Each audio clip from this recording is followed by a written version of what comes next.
Hello friends, आज की video उनके लिए जिनके एग्जाम्स आने वाले हैं और जिन्होंने अभी तक बहुत अच्छे से तैयारी नहीं कर पाए हैं। तो ये वीडियो उनके लिए बहुत ही हेल्पफुल होने वाली है। तो वीडियो को एंड तक ज़रूर देखिएगा, क्योंकि लास्ट में मैं एक ऐसी चीज़ बताने वाला हूँ जिससे आपका एग्जाम में 100% अच्छा स्कोर होगा। तो सबसे पहले बात कर लेते हैं, बोर्ड एग्जाम आने में अभी हमारे पास 2 महीने हैं। पूरा जनवरी है और पूरा फरवरी है। तो जनवरी के आज हो गई करीब 3 या 4 तारीख हो गई। अब जो है कि हमें इनके हिसाब से तैयारी करनी कि हम ये 2 महीने में पूरा का पूरा सिलेबस कैसे कवर करें। तो सबसे पहले बात कर लेते हैं 10th क्लास की। तो 10th क्लास में ऑलमोस्ट होते सब्जेक्ट कितने हैं? 10th क्लास में आपके 6 सब्जेक्ट होते हैं, और वहीं 12th क्लास में 5 सब्जेक्ट्स होते हैं। तो अगर इन 2 महीनों में बात की जाए तो ऑलमोस्ट आपके पास 60 डेज हैं। इन 60 दिनों में आपको इस 6 सब्जेक्ट कैसे तैयार करने हैं और या 5 सब्जेक्ट्स कैसे तैयार करने हैं। सबसे पहले आपको क्या करना है, अगर आप इसको देखें तो 60 के हिसाब से अगर 6 सब्जेक्ट हैं आपके, तो ऑलमोस्ट आपको हर सब्जेक्ट के लिए 10 दिन मिल रहे हैं। तो 10 दिन के हिसाब से आप एक सब्जेक्ट को 10 दिन में तैयार कर सकते हैं। तो उसके लिए आपको करना है 10 दिन में। सबसे पहले आपको एक चीज़ का ध्यान रखना है, अगर आपने अभी तक नोट्स नहीं बनाए किसी भी चीज़ की, तो उसके लिए टेंशन नहीं करनी है आपको। आप मार्केट से नोट्स खरीद सकते हैं, या फिर जैसे कि कुछ क्वेश्चन बैंक्स होती हैं, विद्या हुई और भी अवतार हुई, ये सब चीज़ें इन्होंने अभी तक भी ये चीज़ें नहीं परचेज़ की हैं, वो ज़रूर से परचेज़ कर लें, क्योंकि ये चीज़ें आपके लिए बहुत हेल्पफुल होने वाली हैं। तो और आगे बात कर लेते हैं। अब जब हमने ध्यान से देखें तो 10 दिन मिल रहा है हमें हर एक सब्जेक्ट के लिए।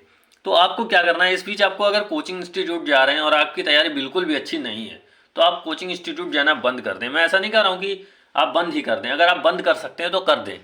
और सेल्फ स्टडी पे ज़्यादा ध्यान दें। सबसे मेन चीज़ है जो सेल्फ स्टडी ही आपको सबसे ज़्यादा अंक लाने में हेल्प करेगी, आपका मार्क्स लाने में सबसे ज़्यादा हेल्प करेगी सेल्फ स्टडी।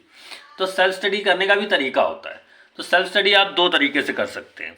एक, आप एक प्रॉपर प्लान बना के सेल्फ स्टडी कर सकते हैं, जिससे आपका जो स्कोर है वो बहुत अच्छा हो सकता है। और जिस तरह से अगर कुछ लोग अभी भी कर रहे हैं, तो जिस तरह से वो कर रहे हैं उस तरह से बहुत ही मुश्किल होता है कि आप अच्छा स्कोर कर पाएँ।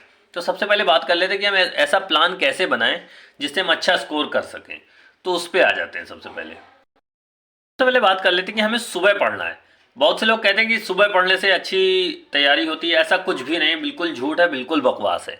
आपका जिस टाइम सबसे ज़्यादा मन लगता है पढ़ाई में, आप जिस टाइम सबसे ज़्यादा एनर्जेटिक होते हैं, उस समय आपको पढ़ाई करनी चाहिए। सबसे पहले टाइम डिवीज़न का पे बहुत ज़्यादा ध्यान देना होगा आपको, टाइम डिवीज़न। तो इस तरह से आप क्या है, अच्छे से तैयारी करेंगे तो आपके हाई मार्क्स आने के चांसेस होते हैं। तो टाइम डिवीज़न क्या है, जैसे कि आप मान लेते हैं सुबह उठे 9 बजे उठे, आप 9 बजे आप उठ गए। अब 9 बजे से लेकर आपको फ्रेश हुए, नहाए धोए, और नहाना क्या होता है, नहाना ज़रूरी नहीं है, ना कुछ लोग नहा लेते हैं। तो नहा कर नाश्ता वास्ता करने के बाद आपको बज गए 11। अब आपको क्या करना है, इस 11 बजे से लेकर 3 बजे तक का, यहाँ पर आपके पास है 4 घंटे। अब इस 4 घंटे ये आपको मिल गए। उसके बाद क्या है, 3 बजे आपने कुछ नाश्ता वास्ता किया या कुछ थोड़ा सा इधर उधर घूमे। उसके बाद फिर बज गए आपके 4। अब इस 4 बजे से आपको क्या करना है, फिर आपको 8 बजे तक का टाइमिंग ये हो गया आपका दूसरा 4 घंटा। अब तीसरा 4 घंटा कहाँ से लाएं? अब तीसरा 4 घंटा आपके मिलने वाला ये।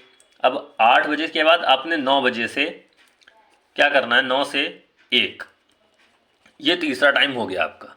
अब इसमें आपको क्या करना है, आपके पास 4 4 करके यहाँ पर हो गए 12 घंटे। तो आपके पास हो गया टाइम 12 घंटे, पास टाइम हो गया 12 घंटे का। अब 12 घंटे तो कोई पढ़ाई नहीं कर सकता, जो कि साफ बात है।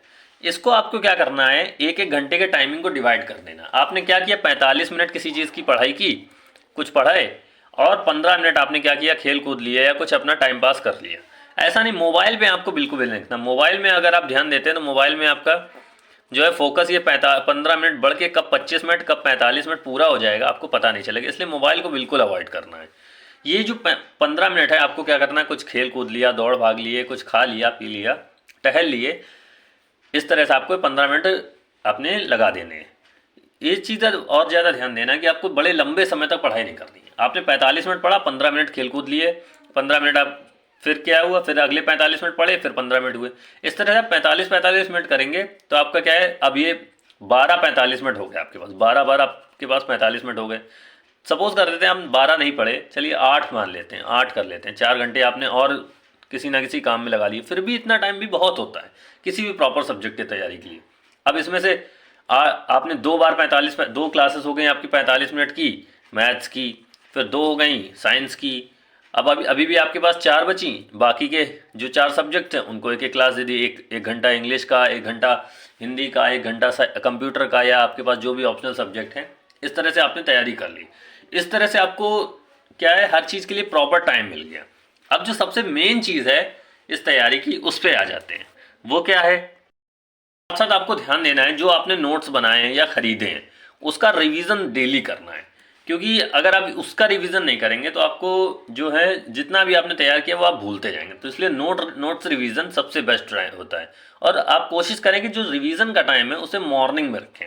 रिवीजन का टाइम मॉर्निंग में रखें क्योंकि मॉर्निंग में रिवीजन के लिए सबसे बेस्ट टाइम माना जाता है। अब क्या करना है आपको, मॉडल पेपर ज़रूर सॉल्व करना है। कोशिश करें कि कोई किसी ना किसी सब्जेक्ट का एक model paper per day solve करें। अगर आपकी तैयारी नहीं भी अच्छी है तो इससे आपकी तैयारी बहुत अच्छी हो जाएगी और बहुत बूस्ट कर देगा ये आपकी तैयारी को।